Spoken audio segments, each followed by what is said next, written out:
Hello, I'm William King from Manx Radio's news team.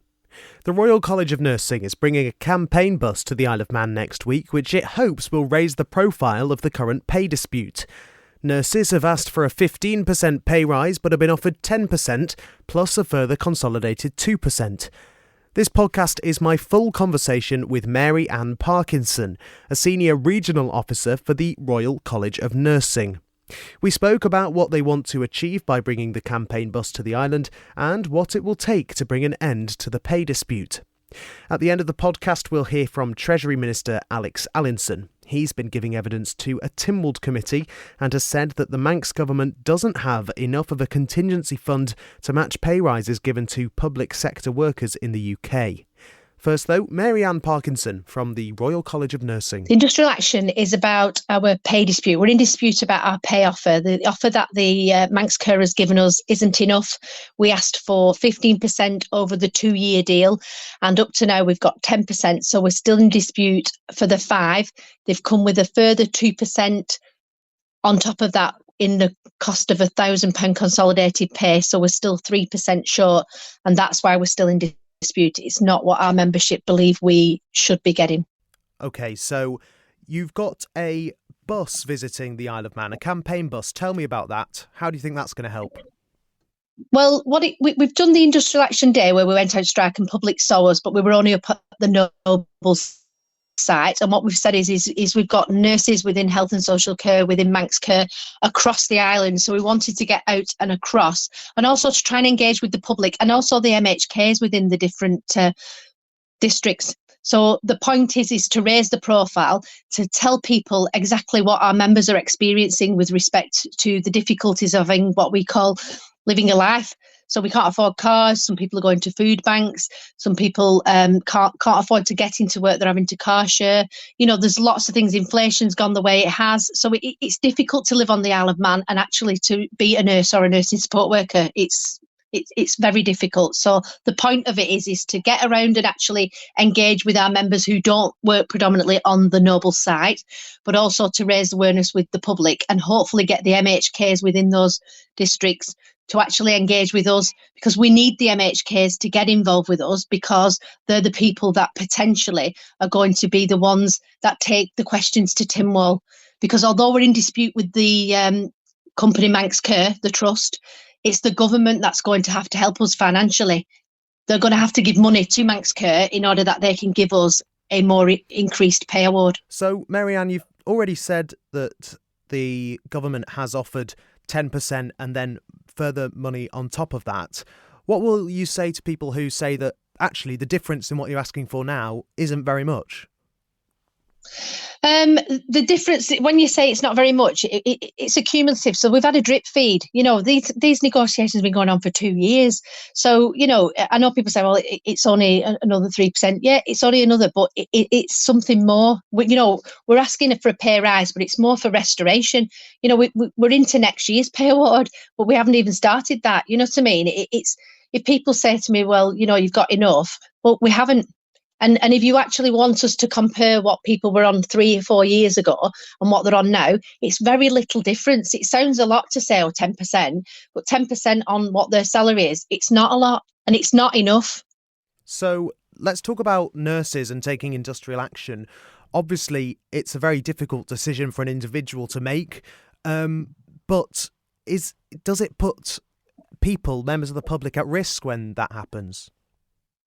Well, in response to putting people's life at risk, you know, wards are already understaffed. You know, patients are already getting care, but not necessarily to what we would like the standard to be. We provide as safe a care as possible, but if you're talking about patient safety, you'll have to have some Manx Care about that. But people are not getting compromised care or dying because nurses are striking. It's because there's not enough people in the system. So the RCN, you know, we're working really close with Manx Care over the last few weeks, you know, to make sure that, you know, it was safe to take that industrial action, to make sure that there were the minimum staffing levels that we could have, you know, in the key areas, you know, like we did when we did it in England. And we believed we provided the safest as we could. So, you know, the public will be disappointed, and we've got one extreme to the other. We had people coming up and praising us, saying they were right behind us. We had some saying they were angry because the procedures and appointments had been cancelled. But the whole point of us making this is to have an impact. We don't want to be doing it. It is extremely uncomfortable. We have people crying. We have people not sleeping the night before. It's not what we as a profession want to do. But we also can't keep coming into work on a day-to-day basis and finding it's understaffed, the skill mix not right, patients are not getting the care and the provision that they want at the right time. So we can't keep buying into that. So we're coming out. So although it's a request in respect and a dispute around pay, we are talking about safer staffing. Right. It's about that. So that saves the lives, the safer staffing. Right. So also, as well as having your campaign bus visit, there are proposals for future industrial action, and you're planning on holding a Q&A, is that right? Yeah, we've managed to get the Health Minister Laurie Hooper, who's been in contact with us frequently, as has the Treasury Minister Alex Allinson.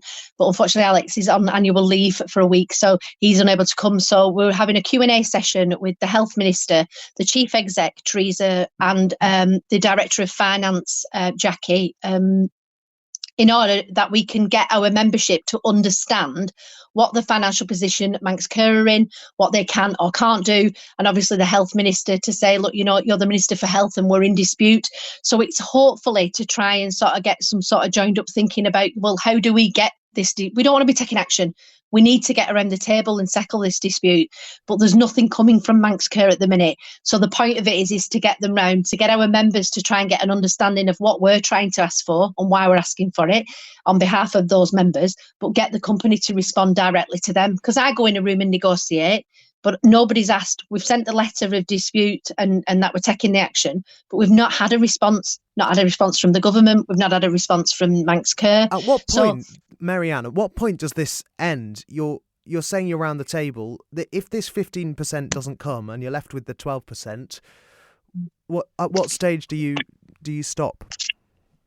Well, we won't be stopping. That's the bottom line, in the sense of we will continue to sort of fight and be in dispute until we get an alternative offer. So they have to come back to the table with something. What that looks like and whether that will be the 15%, we will have to consider whatever it is. But we can't continue to be in this stalemate position. We will continue to take the industrial action and other actions for indefinitely. The only way that this will stop is if we have an alternative offer or a different proposal put to us that we have to take to our members for our members to consider whether they want to accept it or not. It will not be the RCN's decision. It will be our members' decision. So we would hope that Manx Care would come back to us to tell us that they've got an alternative offer, and would we take that to the membership to consider it, which is why we're lobbying the government as well, because the money's got to come from them. Right. If they're saying it's got to be found in Manx Care, looking at the books and knowing what the financial position is, and that's why we've asked Jackie to come. It's already struggling in respect of providing the provisions that Manx Care say they're providing to the public. They're struggling to do that. So, we've all got to come together and do something about this. What we've seen from a Treasury perspective is that the offer made by the PSC of 5.5% was rejected by Unite and Prospect. We're looking at teachers in the UK, with the School Teachers Review Body's recommended a 6.5% increase that's been accepted over there. Looking at the police again, for this financial year, there's a 7% increase been agreed across, and the Fire and Rescue Service is still looking at significant increases and involved in negotiations for that. I think from a Treasury perspective, we recognise that public sector wages will be a major stress on all departments, particularly those with large numbers of staff, and that means health, social care and education in particular.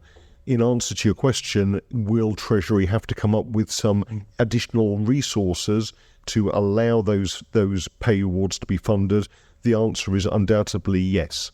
To put it in perspective, each 1% pay across the public sector equates to around about £5 million. So if you're looking at a 6% increase across the board, that's close to £30 million when we accounted for just 2%.